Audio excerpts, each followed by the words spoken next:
தொகுதி மறுசீரமைப்புக்கு எதிராக சென்னை கிண்டியில் உள்ள தனியார் நட்சத்திர விடுதியில் முதலமைச்சர் மு.க. ஸ்டாலின் தலைமையில் கூட்டு நடவடிக்கை குழு கூட்டம் நடைபெற்றது.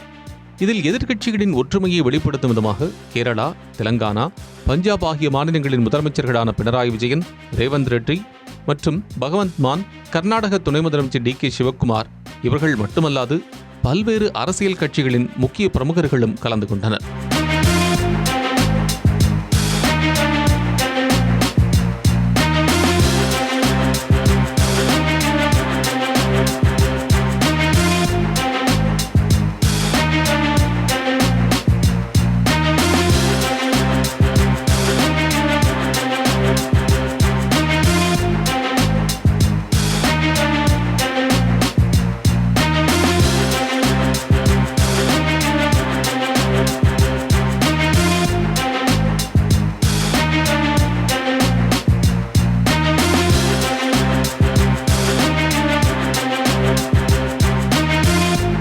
இந்த கூட்டத்தில் பேசிய முதலமைச்சர் மு.க. ஸ்டாலின், தொகுதி மறுசீரமைப்பு நமது மாநிலங்களை வெகுவாக பாதிக்கப் போகிறது என்பதால் கடுமையாக அதனை எதிர்ப்பதாகவும், தற்போதைய மக்கள் தொகை அடிப்படையில் தொகுதி மறுவரையறையை ஒருபோதும் ஏற்கக்கூடாது என்றும் தெரிவித்தார். மேலும் இது வெறும் எண்ணிக்கையை பற்றியது மட்டுமல்ல, நமது அதிகாரம், எதிர்காலம், நமது உரிமைகளின் நலன் பற்றியது என்றும் பேசினார். தொகுதி மறுசீரமைப்பு பற்றி நான் உங்களுக்கு அதிகமாக விளக்க வேண்டிய அவசியமில்லை. வரவிருக்கின்ற அல்லது எதிர்காலத்தில் நடைபெறுகின்ற சென்சஸ் அடிப்படையில் மேற்கொள்ளவிருக்கும் மக்கள் தொகை அடிப்படையிலான தொகுதி மறுசீரமைப்பு என்பது நம்மை போன்ற மாநிலங்களை வெகுவாக பாதிக்கப் போகிறது. மக்கள் தொகையை பல்வேறு சமூக நலத்திட்டங்கள் மூலமாக கட்டுப்படுத்திய நம்மை போன்ற மாநிலங்கள் அதன் காரணமாக நாடாளுமன்ற தொகுதியின் எண்ணிக்கையில் நமது பிரதிநிதித்துவத்தை அதிகம் இழக்க நேரிடும். எனவேதான் இதனை நாம் கடுமையாக ஆணித்தரமாக எதிர்க்க வேண்டிய காலகட்டத்தில் இருக்கிறோம். தற்போதைய மக்கள் தொகை அடிப்படையில் தொகுதி மறுசீரமைப்பை ஏற்றுக்கொள்ள முடியாது என்பதில் நாம் அனைவரும் உறுதியாக இருக்க வேண்டும். இங்கே இருக்கும் ஒவ்வொரு மாநிலமும் பயனுள்ள மக்கள் தொகை கட்டுப்பாட்டின் மூலம் குறிப்பிடத்தக்க முன்னேற்றத்தை காட்டியுள்ளன. இத்தகைய மாநிலங்களை தண்டிப்பதாக இந்த நடவடிக்கை இருக்கப் போகிறது. மக்கள் பிரதிநிதிகளின் எண்ணிக்கை குறைவதன் மூலமாக நமது எண்ணங்களை சொல்வதற்கான வலிமை குறைகிறது. நாடாளுமன்ற தொகுதிகளின் எண்ணிக்கை குறைவது அல்லது நமது பிரதிநிதித்துவம் குறைவது என்பதை நம்முடைய அரசியல் வலிமையை குறைப்பதாகத்தான் பார்க்க வேண்டும். இது வெறும் எண்ணிக்கையை பற்றியது மட்டுமல்ல, இது நமது அதிகாரம், நமது உரிமைகள் மற்றும் நமது எதிர்காலத்தின் நலன்களை பற்றியது. தொகுதியில் எண்ணிக்கை குறைத்து அதை அனுமதித்தாலோ அல்லது நமது மாநில பிரதிநிதித்துவத்தை குறைக்க அனுமதித்தாலோ நம் சொந்த நாட்டில் நாமே அரசியல் அதிகாரம் இழந்த குடிமக்களாக மாறும் அபாயம் ஏற்படும். எனவேதான் தொகுதி மறுசீரமைப்பு விவகாரத்தை சாதாரணமாக கருதக்கூடாது என்று சொல்கிறேன்.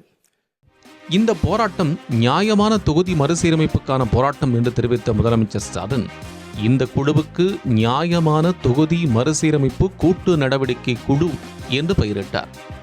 துணை முதலமைச்சர் உதயநிதி ஸ்டாலின் தொகுதி மறுசீரமைப்பால் ஏற்படும் பாதிப்புகளை 4 அம்சங்களாக பிரித்து பவர் பாயிண்ட் மூலமாக விளக்கினார்.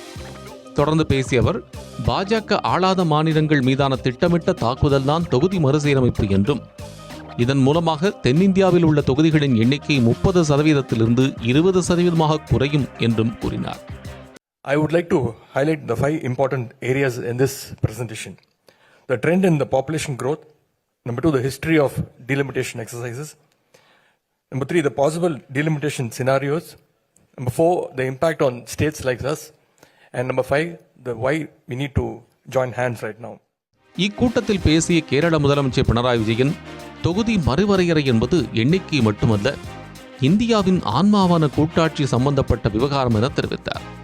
தொகுதி மறுசீரமைப்பு தொடர்பாக மாநிலங்களுக்கு தெளிவுபடுத்த வேண்டியது மத்திய அரசின் கடமை என்றும், தென் மாநிலங்களின் தொகுதி எண்ணிக்கை குறைவது பாஜகவின் ஆதிக்கத்திற்கு வழிவகுக்கும் என்றும் தெரிவித்தார். The Union government has praised us time and again for our achievement. Yet the same Union government is now punishing us for having achieved the target and going beyond it. The approach seems to be, now you have a smaller population, so now you deserve lesser funds and lesser representation. அவரைத் தொடர்ந்து பேசிய தெலங்கானா முதலமைச்சர் ரேவந்த் ரெட்டி மக்கள் தொகையை கட்டுப்படுத்திய மாநில அரசுகளுக்கு தொகுதியை குறைத்து தண்டனை வழங்குவதா என்று கேள்வி எழுப்பினார். மேலும் பாஜக தலைமையிலான அரசு எப்போதும் மாநில அரசுகளின் கருத்துக்களை கேட்பதில்லை, பேச விடுவதும் இல்லை என்றும் பாஜக நினைப்பதையே முடிவாக எடுப்பதாகவும் குற்றம் சாட்டினார். We contribute more to national exchequer and get lesser allocations. For rupees 1 tax paid by Tamil Nadu, it get back 26 paisa. Likewise, Karnataka 16 paisa, Telangana 42 paisa, Kerala is 49 paisa. But when Bihar pays rupees 1 rupees tax, it gets 6 rupees 6 paisa.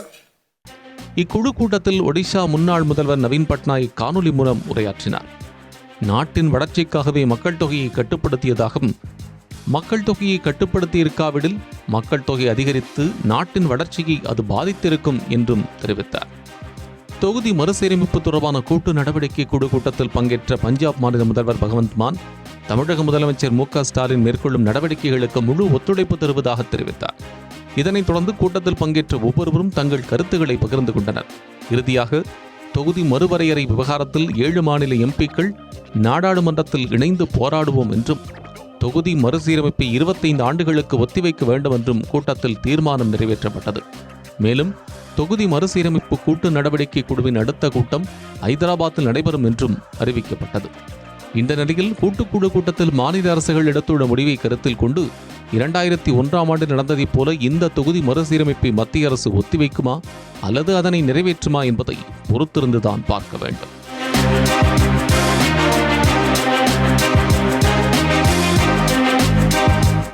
மற்றும் தமிழ்நாடு மின்சார வாரியம் இணைந்து வழங்கும் சிக்கனமும் பாதுகாப்பும் useful tips மின் நுகர்வோர் சேவை மையம். மின் கட்டணம் தொடர்பான சந்தேகங்கள், இலவச மின் இணைப்பு குறித்த தகவல்கள், பழுதடைந்த மின் கம்பங்கள் அல்லது பில்லர் பாக்ஸ் குறித்த தகவல் தர, மின் இணைப்பு பெயர் மாற்றம் குறித்த சந்தேகம், இவை அனைத்திற்கும் 9497 94987 என்ற எண்ணை தொடர்பு கொள்ளவும்.